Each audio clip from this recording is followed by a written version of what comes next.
Hello world, I'm making 12 videos in 12 days all about games I played around Christmas. Because apparently I don't have enough to do around December. Get presents, see relatives, stand in cold stations at the mercy of ScotRail? No, more videos, more. Scott was getting one of these. It sounded like a nice stocking filler, and when I was asked if I wanted one too, I thought, yeah, I'll get on the Mini Mega Drive train. The real thing is great, but it does take up a lot of room. Mostly because of the Mega CD I have attached to it, but if I want to play Snatcher on the original hardware like some kind of bearded hipster, that is my right as a free man. Then again, wireless controllers aren't the worst thing ever. 6 button ones as well. Not to mention all the built-in games that come with it, plus cartridge and controller ports. Oh, probably worth mentioning, the sound is mono only for some reason. So Christmas arrives, out the box they come, into the telly they go. But the sound is weird. Now, me and Scott had a Mega Drive as our main gaming console for more years than was strictly necessary, I think, and we had a bunch of the games that were built into this one, so we knew instinctively how these games were meant to sound. Well, maybe it's something wrong with that unit, okay? Out comes Scott's one, in goes mine. Same problem. Well, maybe it's something to do with the built-in games. Run up and grab a cartridge, come back down, shove that in. Same problem. It's about the only complaint I have about it, apart from, well, maybe the mono sound and the fact that it's AV only.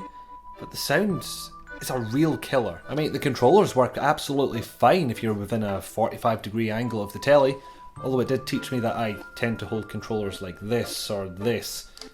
Kind of need it dead on, line of sight, you know? The games run at the correct speed. I didn't run across any compatibility issues, even though I don't have the biggest Mega Drive library in the world. But the sound is weird. I don't have many other ways of saying it. In fact, it has to be a demonstration.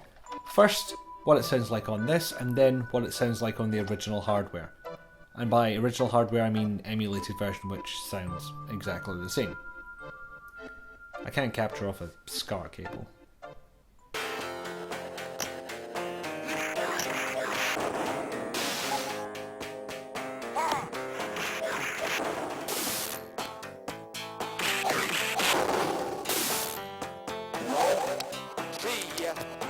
The more I think about this sound problem, the more knots I tie myself up in.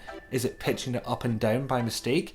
Is it horribly compressed? Is it trying to compensate for 50 versus 60 Hz without realising what country it's in? And also worth mentioning, I don't know if any of the add-ons work. Mega CD won't work for obvious reasons, there's no place on this to plug it in, but 32X, Master Power Converter, I don't have those, couldn't test them out. So that was disappointing, but it is a stocking filler after all, so no big loss. Besides, I've got the real thing sitting right there, taking up as much space as a VCR.